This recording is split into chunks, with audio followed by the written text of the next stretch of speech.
Hello mga kahukbo, kumusta na po kayo dyan? Tara samahan nyo kaming mamalingki. Ang kasama ko ngayon si Inday Rose, yung co-founder ko sa Team Hukbo. Ayan po si Inday Rose mga kahukbo. Andito na po tayo sa labas mga kahukbo. Medyo mainit at malamig ang panahon na magkahalo ang ng weather dito ngayon mga kahukbo. Ayan mga kahukbo, naglalakad na po tayo papunta doon sa bilihan. Ang blue na building na yan po ang pupuntahan natin. Para mga kahukbo, mag-withdraw muna tayo ng pera sa ATM para may magamit po tayo mga kahukbo. Ayan, makapasok na ATM card natin, kaya konting oras lang maghihintay tayo ng pera na lalabas dyan. Ayan. At ito na nga kami sa loob mga kahukbo. Ayan si Inday Rose, ayan din si Ate Chris. Dito kami sa parte ng tinapayan mga kahukbo. Tingin-tingin po muna tayo ng brown bread dito mga kahukbo. Kasi yan po ang aming kinakain. Ayan, brown bread mga kahukbo. Pambawas kolesterol. Ito po yung cake area nila dito mga kahukbo. Ang kasunod niyan, yung meat section nila mga kahukbo. Ayan. Gusto niyo magluto ng mga bulalo, mga karne ng baka, andyan mga kahukbo, makikita niyo sa Lulu Market dito sa Alpala Plaza.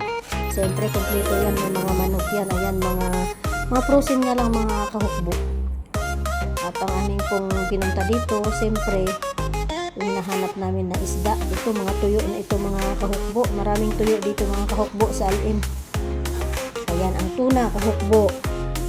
Mga seafoods din sila dito mga kahukbo, yung mga frozen nila na seafoods.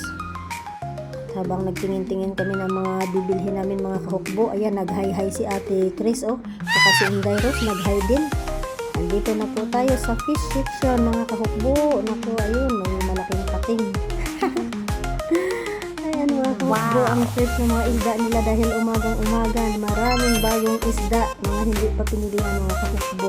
Bibili daw po kami ng bangos, sabi nila, pero ayoko ng bangos dahil maraming tinik mga kahukbo.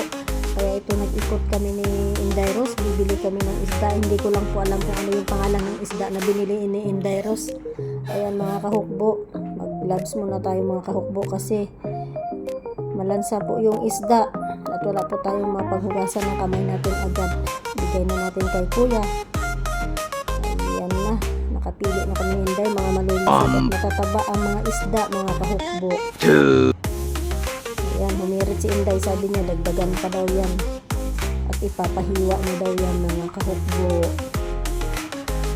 Siyempre mga kahukbo, yung number hindi natin kakalimutan kasi hindi natin makuha yung mga isda na yun pag hindi natin kinuha ang numero. At andito na tayo sa mga prutasan mga kahukbo. Ayan, ang gaganda ng mga prutas nila, kasing ganda ko mga kahukbo. Tingnan nyo tong dalawa mga kahukbo, hindi nila alam kung ano yung mga bibilhin nila. Ayan, may pichay. Sila ang magluluto pero hindi nila alam kung ano yung mga pansahog nila. Ito mga kahukbo, may nakita ako. Ang ganda ng itsura talaga ng talong. Wow!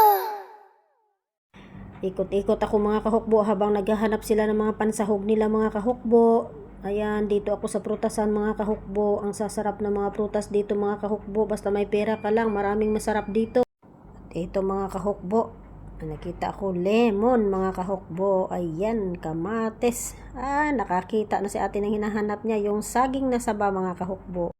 Ito mga kahukbo, magbabayad na kami mga kahukbo.